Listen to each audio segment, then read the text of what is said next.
for. It's not like, I have to put the tactical gear on and put that. Everybody has different reasons. Like, some men are called to be cooks and, honor God in that. Like, this says we don't fight against, like, the physical only, we fight against the spiritual, right? And I think that I'm grateful. Some people said they heard my walkout song and it's really helped them at hard times in their lives. Like, I think MMA is my ministry. And it's a platform where there are people in the dark world, people wanted to kill themselves, people lost ones that they love, people been in some challenging spaces and places. And, that's the reason I walk out to a worship song. To me, it's like, it's always bigger than me. Like, this is a platform that God has called me to be on. If God called me to be a teacher, I'd be a teacher and do it the same way. If God called me to be a photographer, I'd do it the same way. If He called me to be a hunter, but He called me to fight. And I was related to the warriors in the Bible, like David, Joshua, Benaiah, Samson, you name them. And everybody's had their challenges, right? Like, nobody's perfect just because you're warriors. And that's what I thank God for, right? He still calls you even though we don't always live the perfect life. And for me, it's like I step into the arena knowing that the ground is His and that I wouldn't be here if God didn't call me to be. And when I connect with people, I think it helps them, because I think sometimes we think as men, like, you have to just be this tough, angry brute of a person. But I think sometimes being a man is also being loving. Sometimes being a man is also being caring and just loving on the people that God has put in your life and just listening. It's not always going to battle. There's a time for everything. So, as much as I love to fight, and man, I fight every day of the week if they let me, I also recognize that the ministry doesn't just stop there. So when I think about how I do it, it's not that I'm splitting personalities. It's just who I am. It's always on. Like, it's always on. It's always on. And I don't need to boast. I don't need to talk trash. Like, I speak, like as David told Goliath. He said, I'm going to cut your head off and knock you out the stone. And he had the faith. But it wasn't that. He was also playing the harp. He was also a musician. He was also in the fields with the animals, right? So I just kind of just see it as like, it doesn't just stop as being a man who's just a guy of war, but I just see it as like you have to be loving as well. And I have a great family. I have my parents. I have my team who loves me. They pray over me. We love each other. And I have just, like, my community's growing. So I thank God for it, and I stay focused on the task at hand. Yes, one personality for you. And it's interesting, the analogy of David and Goliath, because you obviously resemble more of David than you are that Goliath, that big brute, trash-talking Goliath. And that's interesting that you bring sort of that David-esque to the fight game and all. And I know faith is so important to you, and you talk a lot about it. And you said that, your entrance music. And it's just something that over the years, Impa, what do you think has drawn you to that? I'm always interested to talk to you about faith and religion and God. And was it something that has always been present in your life, or is it something you found later in your life?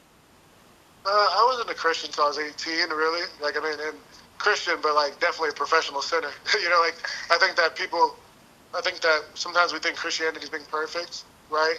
It's not like they say every saint's a sinner, every sinner can be a saint, right? It's like, my parents raised us in the church, right? But I had to make that decision for myself. And I always just liked going because I thought it was like a cool speech. I love the music. I love, it was encouraging. But and trust me, in an African house, you don't want to argue with your parents. So it was more like, there's a funny pastor, Robert Madu, he said, like, he's African as well. He said, a lot in faith, he said, as for me and my house, we will serve the Lord. And as for me and my house, we'll go to church. And his family's like, yeah, like, we're going to go to church, whether you like it or not. We're either going to go to church and praise together, or we're going to go celebrate your funeral there. And I kind of always see my family like that. Like, it was just one of those things where I know that, you always, there's something bigger out there. But I just know that God's loved me so much and given me so much grace. And it's a fun place to be, because you get to love on people. You get to show that you can be a man, and you can also hang out with kids. You can be a man, and you can also, like, love your person. You can love people and see them where they're at. You don't judge people because they have different views than you, different faith than you, different sexual orientation than you, different anything. It's like, that's not what I think Christianity's got, like, skewed by. Sometimes, like, we put our opinions in media versus saying what God called us to do, and that's to love. It says, first they'll know us, we are Christians by our love. So first biggest thing is like knowing that God loved me so I can love others, and I can be free. Like, my validation is not in a win and a first round knockout and a second. I know I'm going to claim victory in anything that I do, but I don't look at it as, oh my gosh, my value is tied to this. My value is tied to who God's called me to be and that He died on the cross for my sins. So it allows me to operate freely. And just like the way my parents raised me. So when I was 18, like I said, I gave my life to Christ.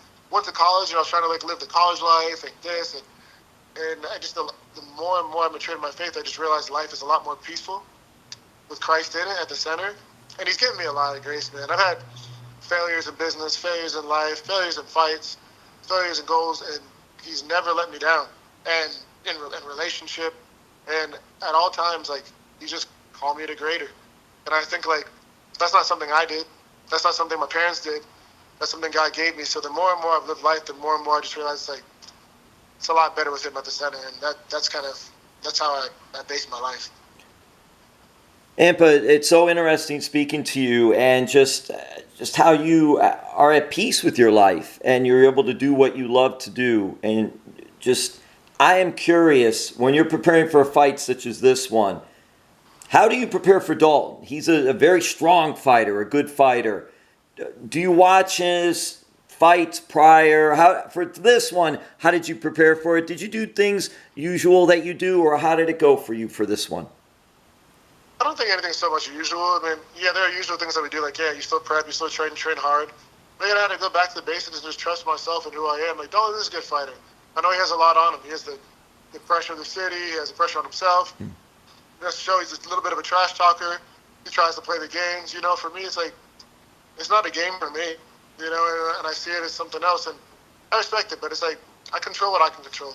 I have great mentors, great good training partners, and Trivial Romero a few times, you know, like a lot. And just like talking to him and getting the guidance of those who came before me. Like, just like I always reference back to my faith, right? Like David fought Goliath. Yeah, he's strong. He's a talker. He's all these different things. And I lean on my faith and knowing that God gave me a gift to multiply. He gave me the talents to, you know, to multiply, right? So I just look at it as like, remember who I am. I'm a champion. I'm going to get that title this year. I'm going to keep doing great things in MMA. Right? I'm going to provide for my family, and that's what matters. Everything else to me is smoke and mirrors. It doesn't matter if it's Dalton. I fought people who are bigger. I fought people who are smaller. All that matters is you make the choice to go out there and claim that victory and dominate. So I stay focused on my technique, on what my trainers taught me. I trust them, and I trust what God's put in me. I trust my team, and I'm dialed in. Impa, who will be in your corner for this fight? Dieter Navarro. He's been my trainer for, gosh, I think it's my 15th or 16th fight now, maybe, around that. Robbie Lawler, and Herbert Burns. What is it like traveling around and doing this? Fighting and traveling. Because you've had fights in South Florida, of course. But you're going to Pittsburgh, and we know Dalton's from there, and we talked about that. But just for you, what is it like? You said you'd like to fight every day because you love it so much. But what is travel like and fight week like for Impa? Man, it's awesome, man. And before, man, I traveled 15, 20 people. And then now you travel with the main crew. You got Joanna here, Leo, we have Dieter, Robbie, and Herbert, right? And you know, simplified it, right? I'm grateful for the past. I'm grateful for everything that I went through, but I'm at peace. I'm grateful. I never see my life, you know, like we see like electricity, we see the lights, we see our life as this like very comfort and driven society, and I'm happy for it. I think it's definitely a thing that you need. But I always thought myself as like a warrior who was a little bit on the outskirts of where I grew up. My parents live in a really nice like banking town. I mean, we lost everything. We used to live in the countryside, Okeechobee, Florida, like middle of nowhere. I've been a tenant, living in a farm, but I've always felt more at peace in nature and just being that warrior. Like I have my wagon, you know, you seek your wife, you have your animals, and you live that way. That's like I've always seen my life, like the old warriors used to live. Yeah. And then you go to battle, claim a victory, and then you move forward. And that's how traveling this one is for me. It's like came here, been hanging out in the hotel, went to the grocery store, worked out a little bit, came back, and just keeping it simple. You know, Henry Hoof, Teal Cliff always talks about keeping it simple. And that's how it is. Traveling is just this thing that I love to do, and I kind of like it more for the people that come with me. I like for them to go tell me what they ate, where they went, what they seen, you know. And every once in a while, you know, like sometimes I like to stay in a place longer. I'm gonna head right back to Florida after this one, but I just like to see, you know, little sights and sounds. But you know, after we come to victory, the team always goes and enjoys time together, and that's the cool part. So I'm just here. I'm here to do my job. I'm here to do my job, honor God, do my job, and move forward.